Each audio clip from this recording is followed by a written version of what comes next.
Presiden Amerika Serikat Donald Trump berikan lampu hijau alias persetujuan untuk Hamas di Gaza, terkhusus dalam mengerahkan pasukan internal basmi geng berbahaya yang diduga mencuri bantuan kemanusiaan. Mengutip Tribun News pada 14 Oktober, hal ini dilaporkan oleh sumber utama Al Arabiya pada 13 Oktober 2025. Dilaporkan bahwa geng yang digambarkan sebagai berbahaya diduga mencuri bantuan kemanusiaan sedang berkeliaran di Gaza. Sehingga Hamas dengan cara apapun memberitahu Trump bahwa pihaknya akan mengerahkan pasukan internal untuk menghentikan permasalahan di Gaza tersebut. Lantas Trump dalam pernyataannya menyatakan bahwa pihaknya memberikan persetujuan pengerahan pasukan Hamas itu dengan jangka waktu tertentu. Sebagai informasi, pengerahan pasukan internal Hamas ini bertujuan untuk mencegah kekosongan keamanan, sekaligus menghentikan aksi penjarahan dan menanggulangi tindakan melanggar hukum di Gaza. Hal ini terjadi seiring kembalinya hampir 2 juta penduduk ke wilayah yang sebagian besar telah menjadi puing-puing. Lantas di tengah operasi ini pasukan keamanan Hamas dilaporkan terlibat bentrokan sengit dengan anggota geng berbahaya di kota Gaza tersebut, mengakibatkan 6 personil Hamas tewas, sementara di pihak geng 32 anggota mereka juga menjadi korban tewas. Momen ribuan warga Palestina menyambut kedatangan tahanan yang dibebaskan Israel. Akui perasaan gembira atas pembebasan, namun juga berselimut duka atas orang yang terbunuh. Mengutip Tribun News pada 14 Oktober, ungkapan itu diutarakan oleh seorang warga bernama Ahmed kemarin. Perlu diketahui pada Senin 13 Oktober, Hamas menerbitkan daftar lebih dari 1.900 tahanan Palestina yang akan dibebaskan dalam gencatan senjata perang Israel-Hamas. Hamas juga merilis daftar 20 sandera Israel hidup yang akan dibebaskan sebagai bagian dari gencatan senjata itu. Lantas beberapa ribu orang berkumpul di dalam dan di sekitar rumah sakit Nasser di Khan Younis di jalur Gaza Selatan, menunggu kedatangan para tahanan yang dibebaskan oleh militer Israel.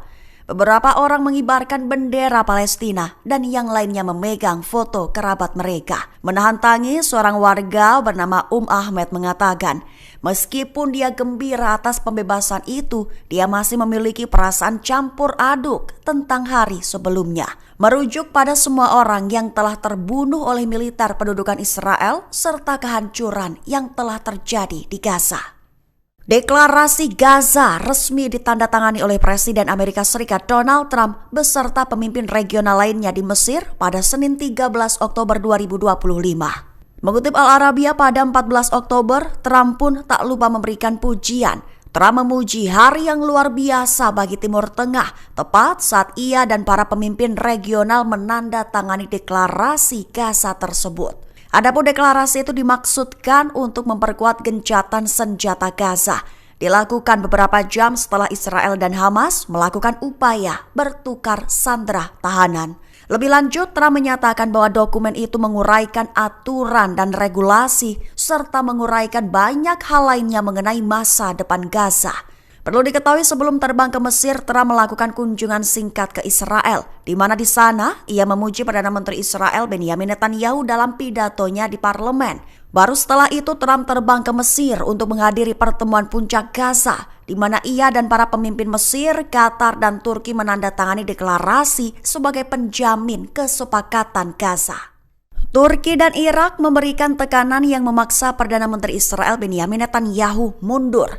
Pihak Netanyahu memberi kabar 40 menit sebelum pertemuan puncak Gaza di Mesir terjadi. Mengutip Al Arabiya pada 14 Oktober, awalnya Kepresidenan Mesir mengonfirmasi kehadiran Netanyahu di pertemuan puncak tersebut. Tetapi sekira 40 menit kemudian kantor pemimpin Israel mengeluarkan pernyataan yang mengatakan bahwa Netanyahu tidak dapat hadir. Menurut laporan media Turki, Presiden Recep Tayyip Erdogan dengan pesawatnya berputar-putar di atas Laut Merah dan menolak mendarat sampai dipastikan bahwa Netanyahu tidak akan hadir. Lantas, dua sumber diplomatik Turki dengan tanpa disebutkan namanya memberikan konfirmasi. Dikatakannya bahwa atas inisiatif Erdogan dan melalui upaya diplomatik Turki, Netanyahu tidak menghadiri pertemuan di Mesir. Adapun inisiatif Turki itu diklaim juga mendapatkan dukungan dari para pemimpin lainnya. Secara terpisah, seorang penasihat Perdana Menteri Irak, Shia al-Sudani juga bersuara mengatakan bahwa delegasi Irak akan memboikot pertemuan puncak tersebut jika Netanyahu ada di sana, merujuk pada aksi sejumlah delegasi lain yang telah mengumumkan niat mereka untuk mundur jika Netanyahu berpartisipasi. Lantas Kairo memberitahu Netanyahu bahwa dia tidak dapat diterima yang menyebabkan pembatalan partisipasinya dalam konferensi tersebut.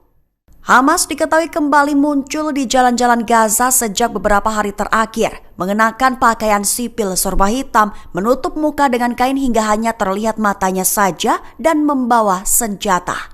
Mengutip Times of Israel pada 14 Oktober, momen ini terlihat dalam video yang beredar di media sosial. Beberapa pihak mengonfirmasi bahwa momen Hamas kembali ke jalan-jalan Gaza meskipun dalam kapasitas terbatas telah menimbulkan kekhawatiran akan kembalinya kekuasaan mereka. Adapun Hamas sendiri mengklaim akan melakukan tugas memerangi yang disebutnya kolaborator Israel, menuduh geng itu melakukan pencurian bantuan kemanusiaan di seluruh jalur Gaza. Pada dasarnya misi utama kembalinya Hamas adalah memulihkan kendali hingga penduduk Gaza merasa terlindungi. Merujuk pada kembalinya beberapa milisi yang memerangi Hamas, diantaranya yang dipimpin Yasser Abu Shahab di Rafah Timur dan yang dipimpin Husham al-Astal di Khan Yunis. Adapun milisi ketiga aktif di Jabalia dan Beit Lahia di Gaza Utara yang dilaporkan dipimpin oleh Ashraf al-Mansi. Lantas, kembalinya anggota Hamas ke jalan-jalan Gaza dilaporkan telah mengancam ketiga milisi tersebut, bahkan sebelum gencatan senjata Hamas sudah memburu mereka. Lantas, dengan mundurnya IDF dari beberapa wilayah, Hamas memiliki kebebasan lebih besar untuk beroperasi secara terbuka.